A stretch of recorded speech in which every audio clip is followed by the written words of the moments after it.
Holy God of glory, you are the Most High. Oh Lord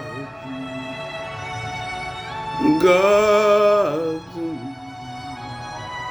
you are the Most High. You are the Most High. You are the Most High. Tu es le Très-Haut. Tu es Dieu et tu es glorieux. Merci Père parce que tu es merveilleux. Quel Dieu glorieux, quel Père merveilleux.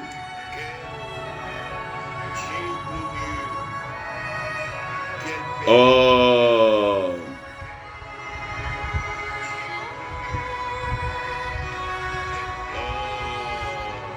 oh, oh, oh, oh, oh, oh, oh.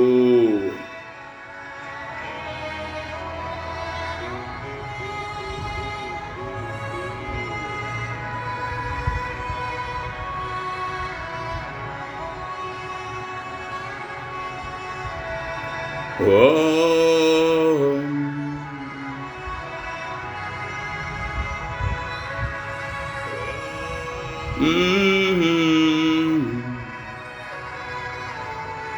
oh Jésus, mon roi, mon Dieu, qui est comme toi, oui, qui est comme toi, Seigneur, qui est comme toi, qui est comme toi.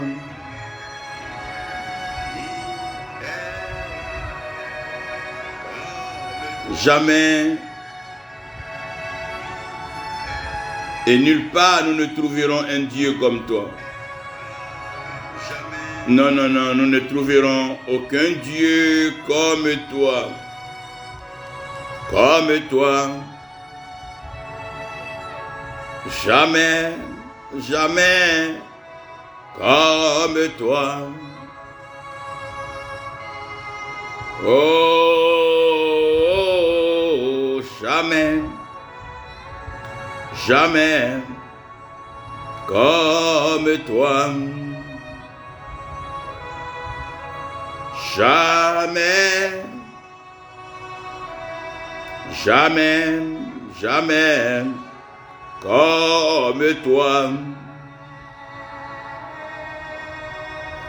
Jamais comme toi, nous ne trouverons un Dieu si merveilleux, si glorieux. Un Dieu glorieux qui transmet de génération en génération sa promesse et qui l'accomplit. Oh, Rosanda la rapa kaderese. Qui donc est comme toi? Oui, Qui est comme toi? Qui est comme toi? Oh, comme toi, papa. Comme toi, papa. Comme toi, Jésus. Comme toi, Seigneur. Comme toi. Comme toi. Comme toi. Comme toi. Oh, comme toi. Oui, comme toi. Oui, comme toi, Seigneur. Oui, comme toi, papa. Oui, comme toi. Oh,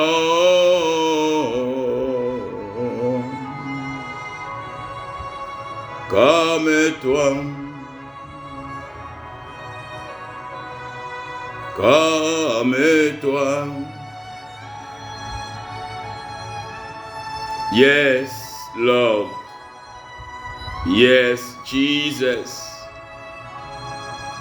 Yes, glorious Father. Aujourd'hui soir, par la grâce de Dieu, disons dans presque une heure, nous aurons donc la servante de Dieu, la prophétesse Déborah Quadio, depuis la Côte d'Ivoire, qui va nous faire du bien, qui va nous bénir par la parole, l'enseignement et dans la conduite du Saint-Esprit. Et le lendemain, par la grâce de Dieu, nous aurons un autre oint de Dieu. Et ensuite,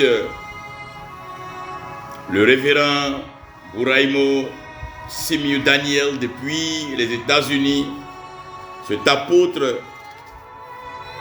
merveilleux qui sera une bénédiction pour nous. Et nous allons toujours progresser, nous honorons le Seigneur pour la vie de la grâce et la précieuse princesse de l'Éternel, Koué André Michel, que Dieu te bénisse, Madame Pango. Nous saluons votre époux et toute la famille.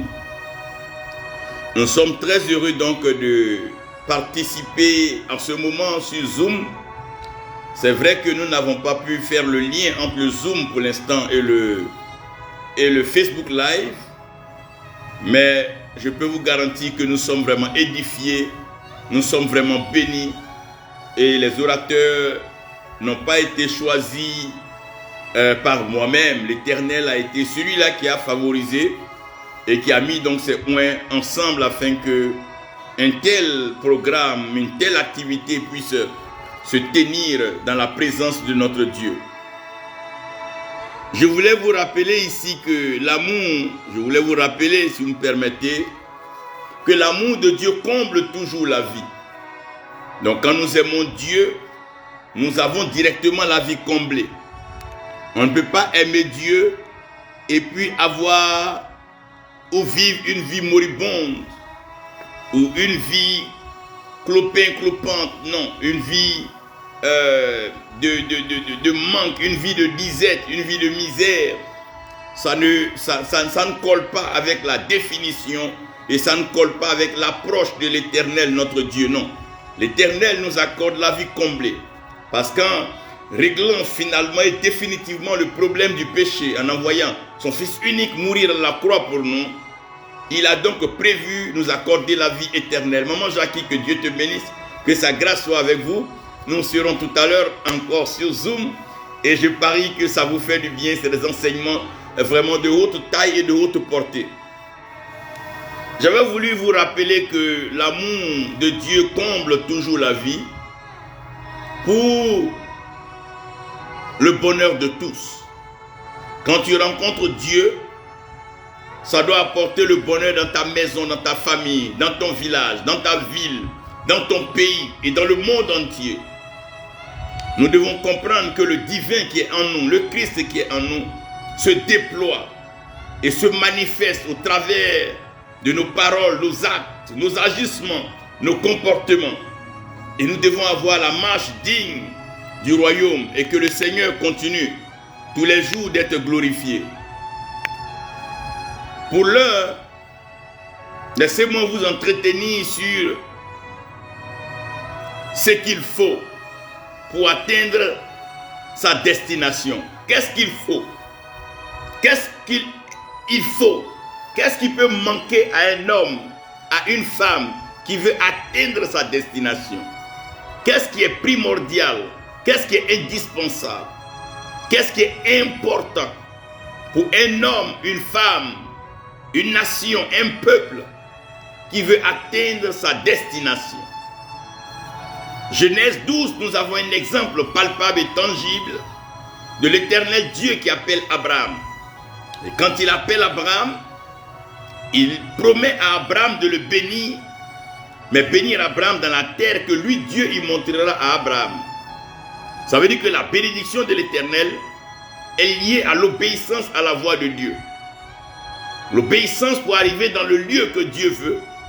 Et quand tu arrives dans ce lieu-là, Dieu te bénit. Dieu te bénit dans ce lieu, pourquoi? Tout simplement parce qu'il veut faire de toi une source de bénédiction pour les gens dans ce lieu. Pourquoi Dieu ne nous bénit pas partout où on veut? Mais tout simplement parce que là où Dieu nous bénit, Dieu veut nous utiliser pour bénir les gens qui sont aussi à côté de nous et qui vivent dans la région où nous vivons.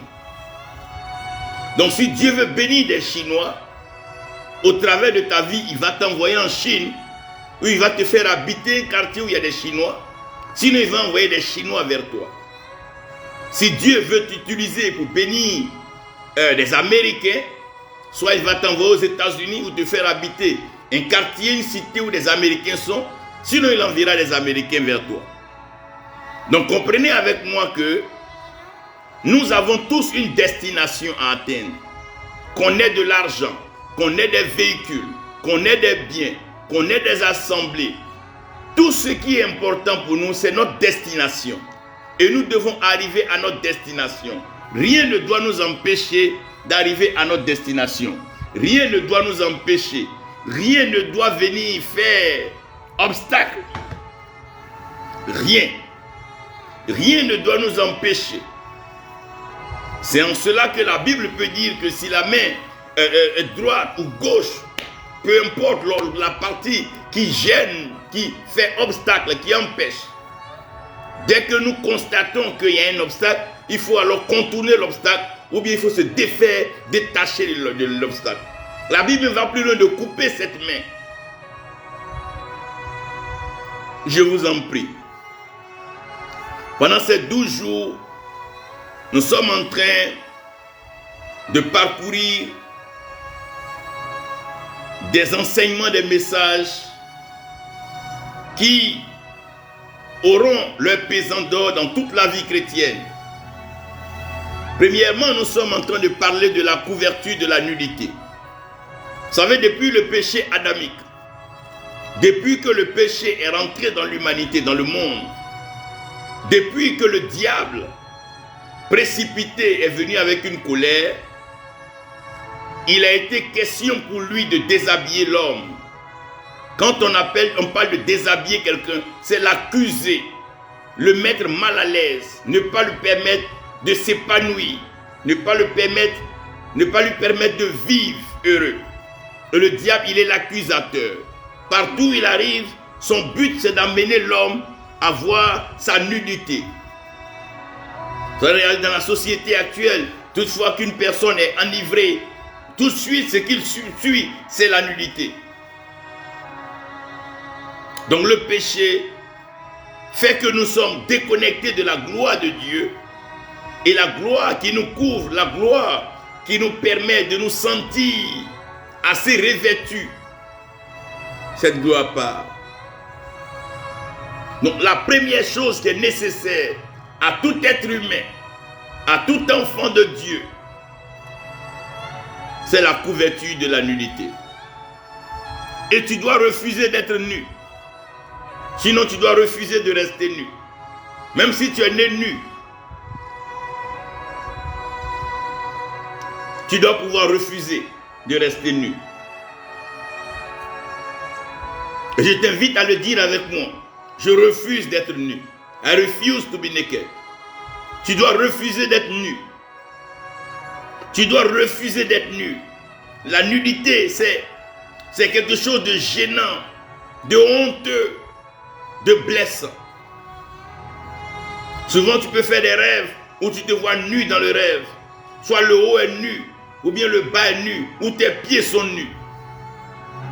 C'est pas correct.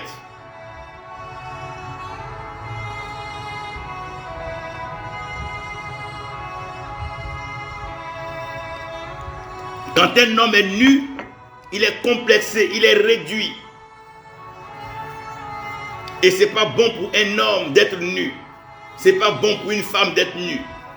Quand tu es nu, tu ne peux pas sortir. Quand tu es nu, tu ne peux pas rencontrer les autres. Quand tu es nu, tu ne peux même pas te promener. Quand tu es nu, tu ne peux même pas sortir. Imaginez quand vous entrez dans votre douche prendre votre bain. Vous ne pouvez pas sortir de votre douche nu. Et même si vous êtes monté dans votre chambre, vous pommadez et vous habillez. Tant que vous n'êtes pas habillé, vous ne pouvez pas sortir. Quel que soit le visiteur qui vous attend, quel que soit le besoin, vous ne pouvez pas descendre. Parce que personne ne peut évoluer nu. Personne ne peut être heureux tant qu'il est nu. Et le péché rend nu. Le péché expose la nudité. Et à cause de la nudité, plusieurs personnes aujourd'hui, à cause de la nudité, plusieurs personnes aujourd'hui sont malheureuses. Et je prie aujourd'hui que le Seigneur couvre ta nudité. Je prie maintenant que le Seigneur couvre ta nudité, afin que tu n'aies plus honte. Oh Seigneur, couvre la nudité de ta fille. Seigneur, couvre la nudité de ton fils.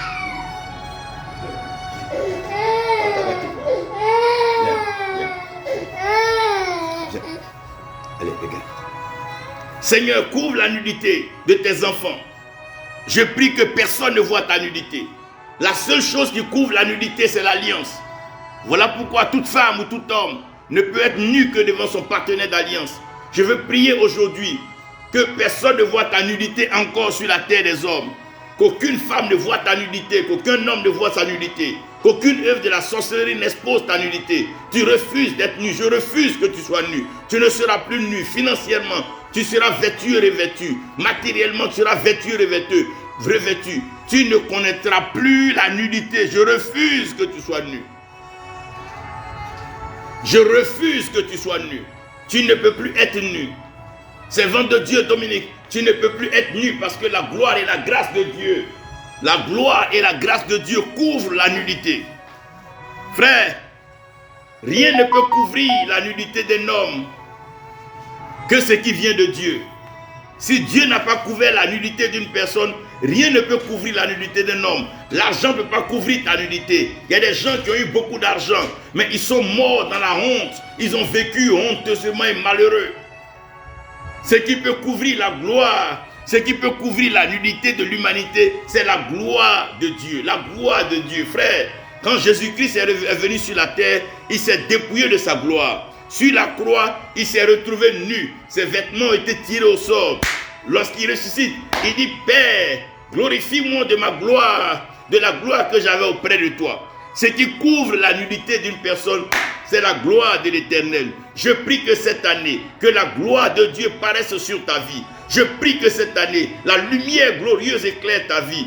Je prie que cette année, l'Éternel te couvre par sa puissance. Que personne ne puisse voir de faute en toi. Que personne ne puisse voir de failles en toi. Que ceux qui veulent profiter de tes faiblesses comme des corbeaux, comme des vautours, ne voient même pas d'opportunité pour te faire mal. Que ceux qui t'ont blessé n'aient pas d'occasion pour te faire mal. Mais que la lumière, Rosatabata Kerede, la gloire de l'Éternel, la gloire. C'est la gloire de l'Éternel qui couvre la nullité de l'homme. Frère, quand tu es glorifié, les riches viennent vers toi. Les hommes puissants viennent vers toi. Les sages viennent vers toi. Quand tu es glorifié, frère, la gloire, c'est plus que la célébrité. C'est plus que la popularité. Oh, c'est plus que tout ça là. Ça n'a rien à voir avec la publicité. La gloire attire. La gloire attire. Quand quelque chose est glorieux, de la même façon que l'or attire, l'argent attire, la gloire attire. Et à cause de la gloire de Dieu sur ta vie, tu vas attirer des rois, des reines, des princes et des princesses. Tu vas attirer dans tes entrailles des enfants de destinée. Tu vas attirer à cause de la gloire de Dieu qui est sur ta vie. Tu dois refuser d'être nu. À partir de maintenant, tu dois savoir que tu n'es plus nu et tu ne seras plus nu. Tu ne marcheras pas nu. Tu ne vas pas avancer nu. Parce que la gloire de l'Éternel, Rakim Prosantada.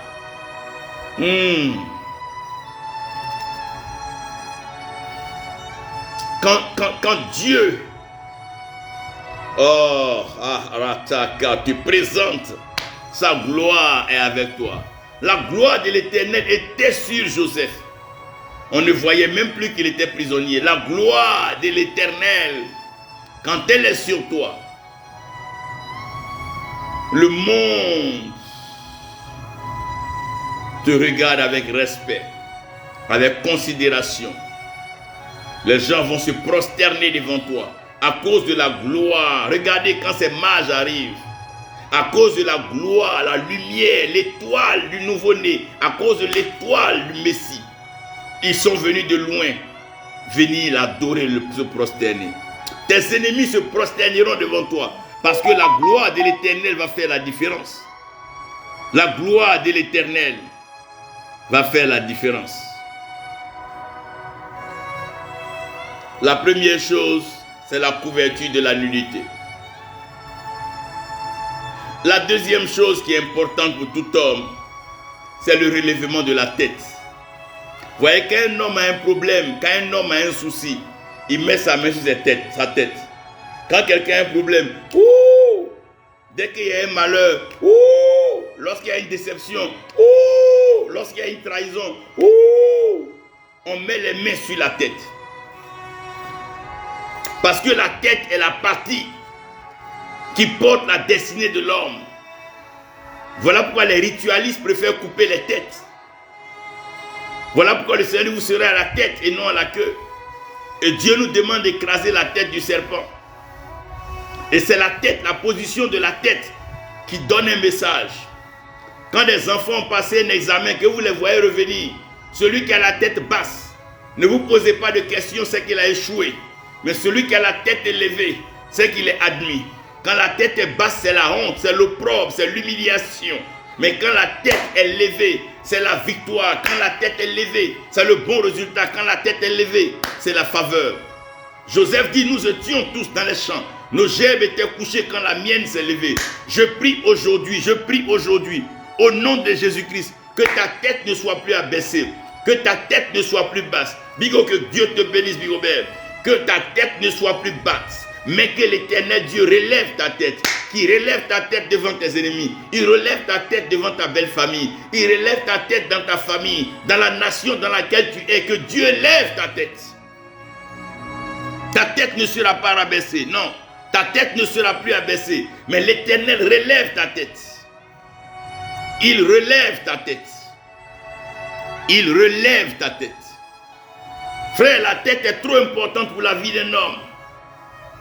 Voilà pourquoi ne laissez pas tout le monde mettre sa main sur votre tête. Ne laissez pas tout le monde vous imposer les mains sur la tête. La tête est sacrée. Quand Dieu veut t'élever, il met de l'huile sur ta tête. Parce que ta tête est sacrée. Ta destinée est liée à ta tête. Ta taille est liée à ta tête. Ton bagage est lié à ta tête. Quand on parle d'un homme sage, on parle d'un homme intelligent, on parle de sa tête. Le diable veut emmener l'homme à regarder par terre. Quand quelqu'un a un problème, sa tête est à terre. Quand quelqu'un a des soucis nets, sa tête est à terre. Dès que tu es dans une famille, quand on parle de ce que tu n'as pas, tu es obligé d'abaisser la tête. Mais aujourd'hui, je veux déclarer, ta tête ne s'abaissera plus. Ta tête sera élevée. David dit, je lève, oh mon Dieu, il lève la tête, il lève. Ta tête est relevée aujourd'hui. Le Seigneur relève ta tête. Par quoi? Par l'huile. Il verse de l'huile sur ta tête en ce moment. Il met sa main sur ta tête en ce moment. La main de l'Éternel est sur ta tête en ce moment. La main droite de l'Éternel est sur ta tête en ce moment. Tu ne manqueras de rien. Ta tête sera levée. Le relèvement de ta tête. Des nations qui étaient tombées, des nations qui étaient minimisées, des nations qui étaient banalisées aujourd'hui. Lorsque leur économie, lorsque l'huile a commencé à couler, ces nations sont des nations de référence, des nations respectées. J'aurais entendu parler de l'histoire de la Guinée équatoriale en son temps en Afrique centrale, qui était un pays méprisé que personne ne considérait. Au contraire, les Équatoriens étaient comme les gens qui partaient servir les autres. Mais lorsque l'huile, lorsque le pétrole, ce pays a retrouvé son rayonnement, ce pays a retrouvé sa beauté, ce pays a retrouvé son honneur. Aujourd'hui, l'huile qui coule sur ta tête te fait retrouver l'honneur familial, l'honneur dans la société. Cette huile-là te fait retrouver l'honneur. Tu es honoré. Tu es honoré parmi les hommes, honoré parmi les femmes. Tu es honoré dans la cité, dans la nation. Tu es honoré parce que ta tête est levée et ta tête est bien levée. Et tu regardes dans les cieux, tu regardes dans les hauteurs. Tu regardes devant le trône avec audace. Car tu sais que ta tête était abaissée, mais Dieu a relevé ta tête. Il a maintenu ta tête haute afin que tu puisses avoir droit à la parole, afin que tu puisses avoir le mot. Paul pouvait regarder la mort et dire, mort, mais où est ta victoire? Mort, où est ton aiguillon? Mort, tu as été vaincu. Pourquoi? Parce que le ressuscité a relevé sa tête. Jésus-Christ a relevé la tête de l'humanité devant la mort. Il a relevé la tête de l'humanité devant la maladie. Il a relevé la tête de l'humanité devant la misère, devant la pauvreté. Il a relevé la tête de l'humanité devant l'adoration. Car il nous a sortis de l'idolâtrie. Il nous a connectés au Dieu créateur, au Père céleste. Celui-là qui est digne d'être honoré, celui-là qui est digne d'être adoré. Il est venu restaurer la bonne adoration. Ta tête est relevée. Oh, dis Seigneur, relève ma tête. Dis Seigneur, relève ma tête. Tu relèves ma tête. C'est toi, oh Dieu, qui lève ma tête. Voilà pourquoi nous sommes en train d'en parler. La troisième chose qui est importante quand ta tête est levée, tu dois savoir que la gloire de Dieu, elle couvre ta nudité. Et l'huile de l'Éternel relève ta tête. Maintenant, quand ta tête est levée, tu peux avoir une meilleure vue, un meilleur regard, une meilleure projection. Oh God, oh God, oh God, oh God. Quand tu es aveugle, ce n'est pas facile. Quand tu vas dans un village que tu ne vois pas clair, on peut t'induire en erreur. On peut te conduire comme on veut. On peut se foutre de toi comme on veut. Oh, un peuple qui est aveugle. Le problème aujourd'hui, c'est que dans l'évangile, plusieurs sont aveugles. Que l'Éternel bénisse ta vie, archevêque. Papa mien, que Dieu te bénisse, que sa grâce soit avec toi. Un homme, même si ta tête est levée, que tes yeux sont fermés, tu ne peux rien voir. Et si ta tête est levée, que tu es nu, tu ne peux pas marcher. La première chose, Seigneur, Couvre ma nudité. La deuxième chose, Seigneur, relève ma tête. Quand Dieu relève ta tête, même ceux qui ne te reconnaissaient pas vont venir vers toi parce que ta tête est levée. Tout le monde veut marcher à celui qui a la tête levée, qui a la tête debout. Maintenant, quand tu as la tête levée, c'est là que le regard va compter. Général CK, que Dieu te bénisse, sa grâce soit avec toi. Frère, si ta tête est basse, tu ne vois pas clair. Même si tes yeux sont ouverts et que ta tête est basse, tu ne peux voir que la terre, tu ne peux voir que la poussière. Mais quand ta tête est levée et que tu ouvres tes yeux, alors tu peux voir les étoiles. Je prie aujourd'hui, au nom de Jésus-Christ. Qu'est-ce qui ouvre les yeux, frère? Ce qui ouvre les yeux, ce qui ouvre les yeux, c'est la parole de Dieu. C'est la parole de Dieu. L'huile, ça relève la tête. Mais ce qui ouvre les yeux, c'est la parole de Dieu. Parce que c'est la lumière qui est en toi qui te fait voir ce qui est dehors. Si tu n'as pas de lumière en toi, si la parole de l'Éternel n'illumine pas tes yeux, tu ne peux pas voir les trésors. Tout ce qui brille n'est pas l'or. Tout ce qui est grand n'a pas forcément de valeur. Il y a des quantités qui n'ont pas de valeur. Mais il y a des petites choses qui ont de la valeur. Une seule bénédiction de la bouche d'un homme oint par Dieu a plus de valeur que des paroles en l'air de quelqu'un qui est vide. Si l'Éternel n'ouvre pas tes yeux, frère, ta tête sera levée, mais tu ne verras rien de bon. Je prie que l'Éternel ouvre tes yeux, ouvre tes yeux. Ne permettez pas que n'importe quoi passe sur votre tête. Dieu dit aux parents de Samson qu'aucun rasoir ne passe sur sa tête. Frère, la seule chose qui doit être sur ta tête, c'est de l'huile sainte que le Seigneur verse sur ta tête. N'allez pas mélanger votre tête à toutes sortes de pratiques. Les ritualistes peuvent couper des têtes, ils peuvent aller prendre des têtes de bébés, c'est leur histoire. Mais toi, ce qui relève ta tête, ce n'est ni la magie, mais c'est l'huile fraîche qui coule. David dit, tu oins ma tête d'huile devant mes ennemis. Mais comment il sait que c'est en face des ennemis? C'est parce que sa tête est levée. Quand ta tête est basse, tu ne vois pas ce qui est devant toi. Mais quand ta tête est levée, ah mon Dieu. Et il dit sa coupe, David c'est un Michel, il dit sa coupe déborde. Pendant que les autres n'en ont pas à s'abreuver, lui ça verse. Il en a tellement, oh Dieu. Quand les yeux de quelqu'un ne sont pas ouverts, il peut rentrer dans une église, mais ne pas voir le porteur de cruche. Aujourd'hui, la pauvreté de l'église, c'est que les gens n'identifient pas ce que Dieu a mis devant eux. Tant que tes yeux ne sont pas ouverts, tu ne pourras pas faire la différence entre la quantité et la qualité, entre la vie et la mort. Il faut que les yeux soient ouverts. Dans le jardin, le serpent a précipité les choses. Il n'a pas suivi les étapes de Dieu. La première chose d'un homme, c'est que sa nudité soit couverte. La deuxième chose, c'est que sa tête soit d'abord levée avant que ses yeux ne s'ouvrent. Mais dans le jardin, le diable a violé le protocole. Et il a voulu dire que Adam ait voilé les yeux ouverts. Mais même si tes yeux sont ouverts, que tu es nu, tu vas aller où? Quand un bébé naît, ses yeux ne s'ouvrent pas en même temps. Non. Non. D'abord, on va laver le bébé. On va laver le bébé. On va le mettre dans des vêtements beaux. On couvre d'abord la nudité du bébé. Après, on nomme le bébé. Ça veut dire que le bébé n'est pas un inconnu, n'est plus un intrus. C'est après ça que les yeux du bébé s'ouvrent. Il commence à remarquer qui est à côté, qui est sa mère. Mais avant ça, déjà, sa nudité est couverte. Et il a un nom. Si tes yeux sont ouverts, que tu n'as pas de nom, tu vas répondre à quoi? Si tes yeux sont ouverts, que tu es nu, tu vas aller où? Donc le plus important aujourd'hui n'est pas de courir par-ci par-là pour chercher à être des voyants, mais il faut que notre nudité soit couverte par la gloire de Dieu. Quand la gloire de Dieu couvre ta nudité, l'argent ne peut pas t'influencer. Les hommes ne peuvent pas t'influencer parce qu'ils ont. Parce que rien ne vaut la gloire de Dieu. Les feuilles de figuier ne pouvaient pas couvrir Adam et Ève. Frère, Daniel n'avait pas d'argent en main, mais la gloire de Dieu faisait que les rois... Oh my God! Ouvre nos yeux, Seigneur. Ouvre nos yeux. Aujourd'hui, l'Église regarde mal.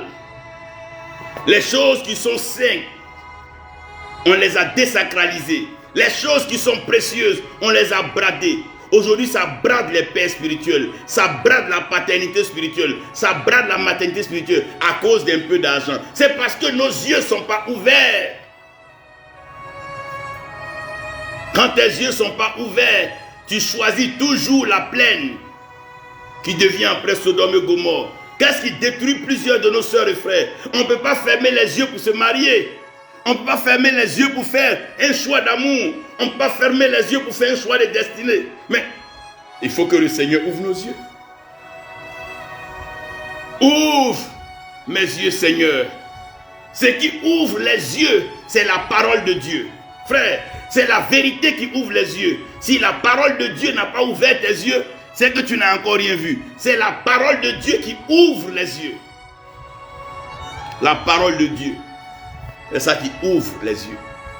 Ce qui permet à l'église de voir loin, c'est la parole de Dieu. La prophétie est une parole de Dieu qui permet de voir loin, qui donne de la perspective, qui donne de la portée. Révérend Peter Kwasi, que Dieu vous bénisse, que sa grâce repose sur vous.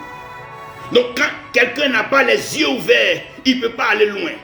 Un homme qui a les yeux ouverts, qui a déjà vu loin, tu peux pas le blaguer avec un piège devant lui. La seule façon pour pouvoir déjouer les pièges de l'ennemi, il faut la parole de Dieu. Lorsque le diable vient avec Jésus, il lui montre les royaumes. Mais c'est avec la parole de Dieu qu'il lui montre la longueur, la profondeur, la hauteur et la largeur. Vous dites que non, ce que tu me montres est trop jeune par rapport à là où je suis en train de voir. Quand quelqu'un n'a pas les yeux ouverts, on le blague sur de petites choses. On te blague avec le sexe. On te blague avec un peu d'argent. Et tu vends ton âme. Tu tombes dedans bêtement. Oh, peuple aveugle! Aujourd'hui même, ça fait rire. Quand des politiciens emballent des serviteurs de Dieu. Des politiciens trimballent des pasteurs. Ah! Juste quand tu crois en la parole d'un politicien, tu ne crois pas en la parole de ton Dieu.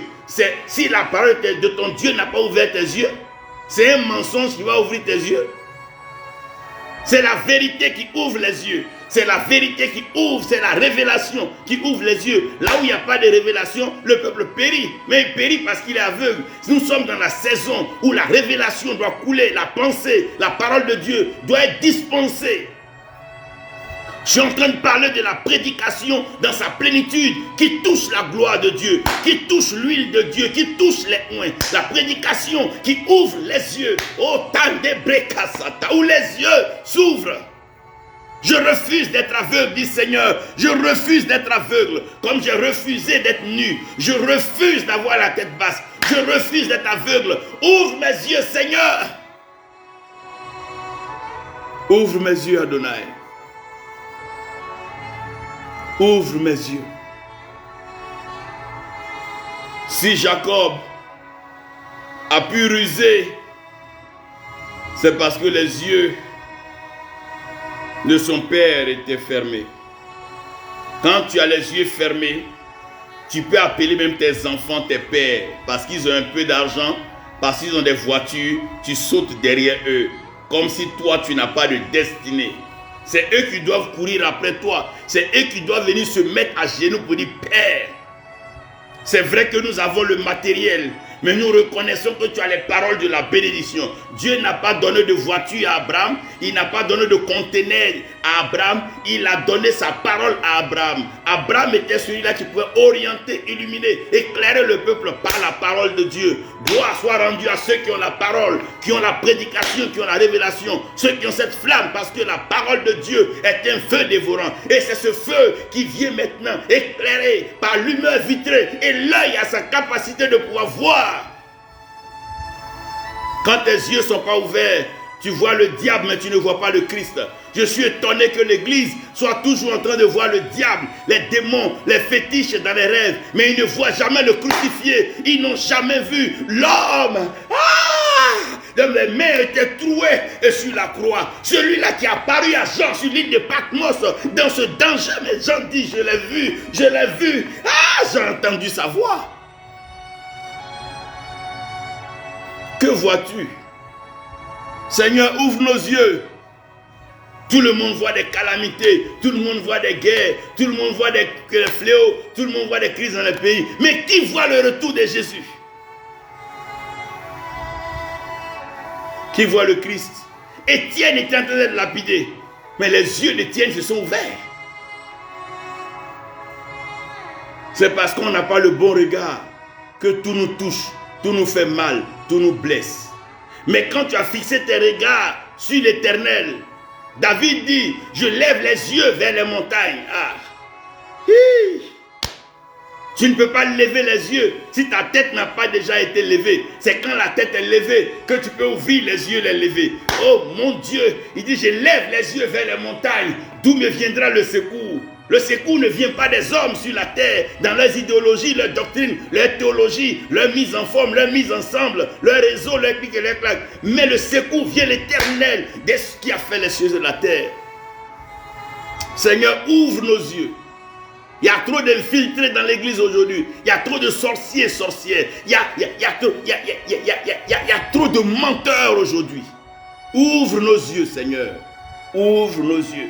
Il y a des gens même qui viennent te blaguer parce qu'ils ont un peu d'argent. On avait venu te soutenir, mais c'est des diables déguisés.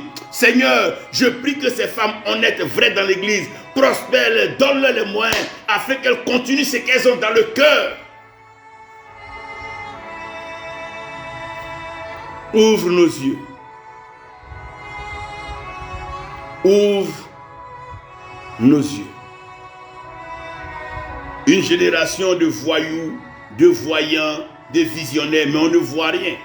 Tout nous surprend. Parce qu'on a des gros yeux comme des étrangers, mais on ne voit rien. Ah, frère, c'est le feu qui fait voir. C'est la parole qui fait voir. Moïse était habitué à se promener dans ce désert. Mais le feu qui était allumé, le buisson ardent, a donné notre façon. Ah, Moïse a compris qu'on peut regarder sans voir. Ah, mais on peut voir sans percevoir. Lorsque la flamme de la révélation est en toi, non seulement tu vois, mais tu perçois. C'est-à-dire que tu transcendes ce que tu vois. Tu sors du matériel pour voir la substance, l'essence qui est dans la personne. Celui qui me suit là, quel esprit l'envoie? Celui qui marche avec moi, qu'est-ce qu'il envoie vers moi? Celui qui me tend cet argent, qu'est-ce qu'il a dans le cœur? Oh Seigneur, donne-nous de voir plus loin que nos yeux. Donne-nous de voir plus loin que le bout de notre narine. Pour pouvoir développer une vie, il faut avoir une vision lointaine, une vision profonde. Mais on regarde que juste le bout de notre nez. On ne regarde que qu'est-ce qu'on va manger, de quoi on va se vêtir, est-ce que je vais voyager, est-ce que je vais me marier. Si c'est ça, on n'a pas besoin d'ouvrir les yeux. Ça, le commun des mortels voit ça. Même les païens se marient, même les païens construisent maison, même les païens roulent voiture. Mais pour pouvoir voir les choses lointaines, comme le Seigneur, comment communier avec Dieu, ça, on a besoin que Dieu ouvre nos yeux. Tout le monde lit la Bible, mais il faut ceux qui ont la révélation. Quand il n'y a pas de révélation, le peuple périt. Heureux ceux qui observent. Isabelle Kodjo, que Dieu te bénisse, sa grâce soit avec toi. Premièrement, Seigneur, couvre ma nullité. Et la seule chose qui peut couvrir ta nullité, c'est la gloire de Dieu. Même tu as l'argent aujourd'hui, ça va finir demain. Il y en a qui ont compté des millions, des milliards, mais aujourd'hui, là, ils sont malheureux. Donc, ce n'est pas la gloire de Dieu. Rien d'autre ne peut couvrir ta nudité. La deuxième chose, c'est que le Seigneur doit relever ta tête. La seule façon de relever la tête, c'est qu'il te oigne. Quand Dieu t'a choisi déjà, ta tête est levée. Un oint de Dieu ne doit même pas se mépriser ni se banaliser. Il dit, ne touchez pas à mes oints. On peut tout toucher sur la terre, mais on ne touche pas au oint de Dieu, on ne touche pas à ses prophètes. Des gens que Dieu même protège par sa parole et par ses anges. Un oint est un homme à respecter, à honorer. Un oint est un homme à approcher. N'était pas l'ami d'Abraham qui voulait. Tout le monde n'avait pas accès à la maison de Joseph. Ne méprisez pas, ne banalisez pas. Même s'il y a trop de serviteurs de Dieu, un oint reste un oint. Celui que Dieu a choisi, Dieu a choisi. Ne banalisez pas le sacerdoce, ne banalisez pas l'œuvre de Dieu. Non, laissez les gens dire ce qu'ils pensent, mais celui que Dieu a appelé est sacré. La dernière des choses pour la destination, c'est nos pas. Si tes pas ne sont pas ordonnés par Dieu, que tu veux marcher à ton propre rythme, tu vas arriver trop vite là où Dieu n'est pas. Ou bien tu vas arriver trop tard là où Dieu est déjà passé. Il y a des gens qui ne marchent jamais bien.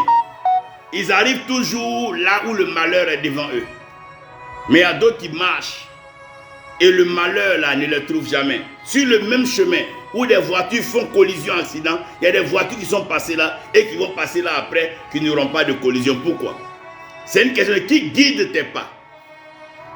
qui conduit tes pas, qui ordonne tes pas. Parce que la vie chrétienne est une marche. Quand on parle de marche, ça veut dire qu'on ne bouge pas dans le désordre. Un homme qui marche dans le désordre, vit dans le désordre et meurt dans le désordre. Et il finira toujours dans le désordre. Mais un homme qui attend l'Éternel, l'Éternel ordonne ses pas. Il marche et il ne se fatigue point. Il court et il ne se lasse point. Pourquoi? Parce que ses pas sont ordonnés par Dieu. Quand j'entends des gens, non, ça fait 5 ans, je n'ai rien vu dans l'église, c'est que tes pas ne sont pas ordonnés. Quand tes pas sont ordonnés, tu peux passer 200 ans, 300 ans. Mais les Abraham, même Adam même qui a péché, il est resté combien d'années? Et puis toi, tu es déjà fatigué. Qui ordonne tes pas? On dit l'homme est bon, hein, mais le jour où tu arrives, celui-là, celui-là, il est mauvais. C'est que tes pas ne sont pas ordonnés. Esther, ses pas étaient tellement ordonnés, c'est au bon moment où le roi laisse sa femme, c'est en ce moment-là. Oh Dieu. Si Esther était venue avant ça, elle allait être concubine. Mais elle est venue au bon moment. Frère, quand tes pas ne sont pas ordonnés par Dieu, tu ne peux pas arriver au bon moment. Que Dieu te bénisse à nous, Bakar. Quand tes pas ne sont pas ordonnés par Dieu, tu as de bons projets, mais tu n'arrives pas au bon moment. Comme Géasi, est-ce là le temps? Quand tes pas ne sont pas ordonnés, tu peux arriver au lieu, mais dans le mauvais moment. Et quand tes pas sont ordonnés par Dieu, tu arrives au lieu dans le bon moment, au moment précis. Que Dieu ordonne nos pas, que Dieu conduise nos pas. On ne doit pas aller là où Dieu ne nous a pas envoyés. Évitez de vous promener partout, ce n'est pas noble, ce n'est pas bon et ce n'est pas beau pour un homme. Allez là où Dieu vous conduit. Marchez selon ce que Dieu veut de vous. Marchez dans la destinée glorieuse. C'est l'Éternel qui est Dieu et c'est lui qui vous conduit. Comment Dieu ordonne les pas? Dieu ordonne les pas de l'homme par son bâton. Oh, par son bâton. Quand Dieu t'aime, il châtie ceux qu'il aime. Chaque fois que tu fais un faux pas, il te démontre par quelque chose que là où tu es, tu n'es pas au bon endroit. Il peut te châtier par la maladie. Il peut te châtier par un problème. Il peut te châtier par un refus. Il peut te châtier même par quelqu'un que tu aimes qui va te trahir pour que tu saches que tu n'es pas dans le bon pas. Tu n'es pas à ta place. Personne ne peut marcher avec Dieu et dire que Dieu ne va pas le châtier. Si tu es vraiment un oint de Dieu, chaque fois que tu vas commettre une erreur, Dieu va te châtier. Évêque Jean-François Komoué, que Dieu te bénisse, que sa grâce repose sur ta vie. Tous ceux qui veulent atteindre leur destination doivent savoir une chose. Aucun homme ne peut être heureux s'il n'est pas couvert. Et ce qui couvre l'homme, c'est la gloire de Dieu. Frère, quand la gloire de Dieu est sur toi, tu peux ne pas avoir ce que les autres ont. Mais ta présence est un bonheur. Ta présence attire. Ta présence. Évêque Ange Martial, que Dieu te bénisse, que sa grâce repose sur toi. Voici 4 choses qu'un homme ne doit jamais manquer. La couverture de la nudité. Si on paye des vêtements, c'est parce qu'on ne veut pas être nu. La deuxième chose, la tête levée. Je prie que ta tête ne soit plus jamais abaissée devant une quelconque situation dans ta famille, dans ta nation. Qu'on parte t'appeler pour dire, homme de Dieu, le pays traverse une crise. Que dit ton Dieu? C'est l'huile. Une fois que l'huile sainte de l'Éternel coule sur ta tête, frère, rien ne peut rabaisser celui que Dieu a oint. Quand Dieu t'a oint, Dieu t'a oint. Mais pour ça, il faut savoir ouvrir les yeux. Quand on est oint, ça ne suffit pas.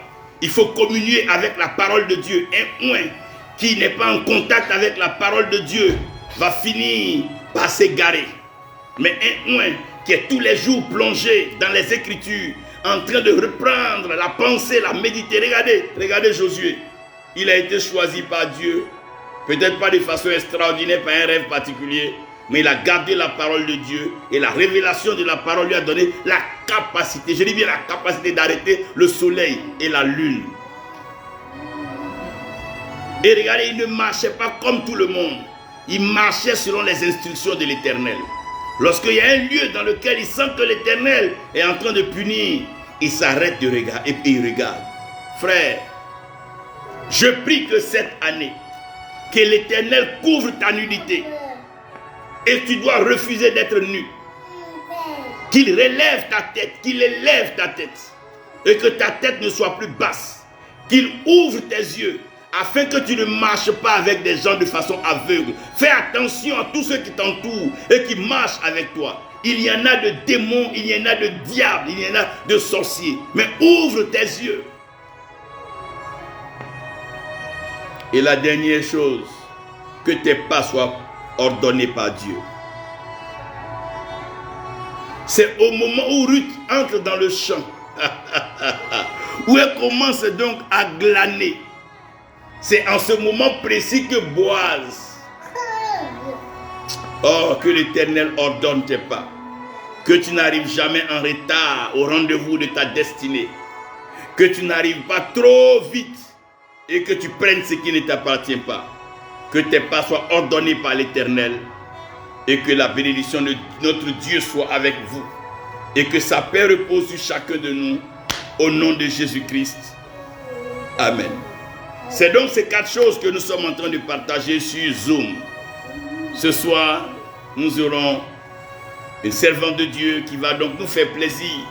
Au premier jour, nous avons été bénis par une servante de Dieu juive américaine qui nous a vraiment bénis sur Couvre ma nudité. Nous avons fini les 3 jours de Couvre ma nudité. Nous sommes maintenant sur Seigneur, relève ma tête. God bless you. Blessings upon all of you. In Jesus' name, amen. Amen.